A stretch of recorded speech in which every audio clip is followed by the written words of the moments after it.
കാട്ടാക്കട ഭയങ്കര വൈറലായ ഒരു സാധനമാണ്. നമുക്ക് കാട്ടാക്കടയൊക്കെ അറിയാന്നുള്ള തന്നെ. ആൾക്കാർ ഫ്ലക്സ് അടിക്കുന്നു, ടൂർ പോകുമ്പോ നിതിന്റെ പടം വെച്ചിട്ട് പറമ്പിൽ കൊണ്ട് അങ്ങനെ സാധനം വരുന്നു. കുറെ അധികം സ്റ്റിക്കേഴ്സ്, ഇങ്ങനെ കുറെ സാധനങ്ങൾ വരുന്നുണ്ട്. പക്ഷെ അതിനനുസരിച്ച് ഇപ്പൊ കാട്ടാക്കട ട്രെൻഡ് റോങ് ആവുന്നുണ്ട് എന്ന് തോന്നുന്നുണ്ടോ? പിന്നെ നമുക്ക് തന്നെ തോന്നി തുടങ്ങി.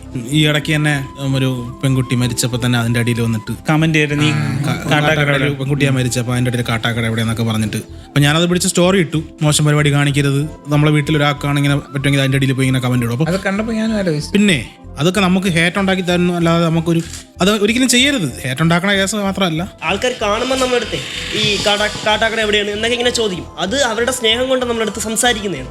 അങ്ങനെ ചോദിക്കുന്നത് കാണുമ്പോഴപ്പോൾ എവിടെ ഇങ്ങനെ കാണുമ്പോൾ ഇവിടെ വിളിക്കുകയൊക്കെ ചെയ്യും, എടാ കാട്ടാക്കട എവിടെ.